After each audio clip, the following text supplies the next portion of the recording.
So chapter 4 of this thing called you.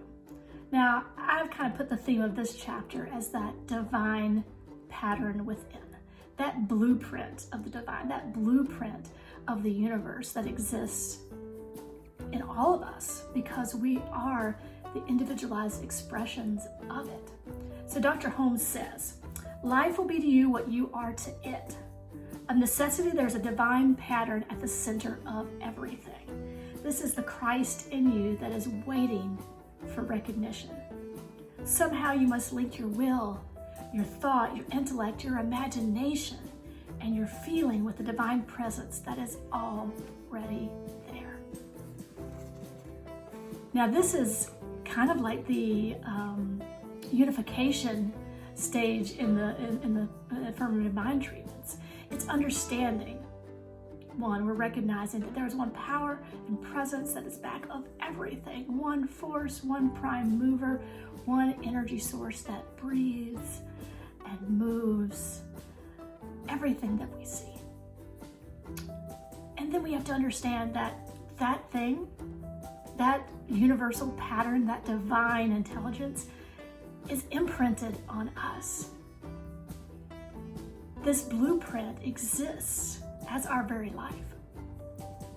And so the adventure and the challenge sometimes is to uncover all those things that kind of get piled up on top of that blueprint.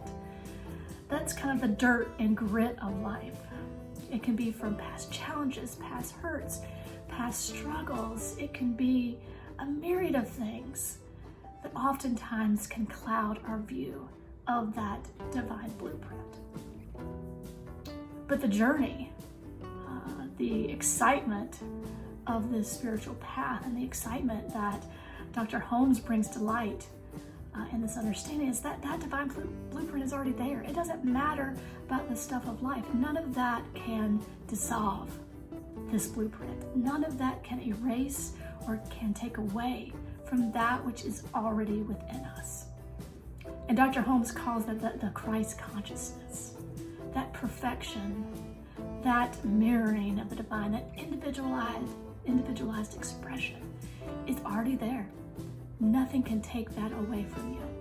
Nothing can take that away from me. So it is just a daily activity of looking at those things that sometimes cloud our view and reminding ourselves of the truth of who and what we are. And sometimes that's hard. And that's what's really important about spiritual community.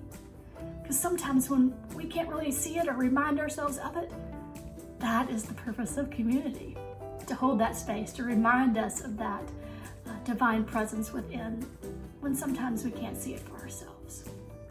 And becomes this beloved communion of community, of awakening within ourselves, and this connection to this blueprint, which really infuses every part of us.